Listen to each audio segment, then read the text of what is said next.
В этот зимний день очень хрустит под ногами снег. Как же сказать «снег хрустит под ногами» по-английски?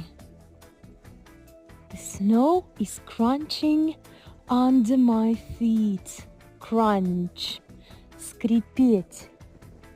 Snow is crunching.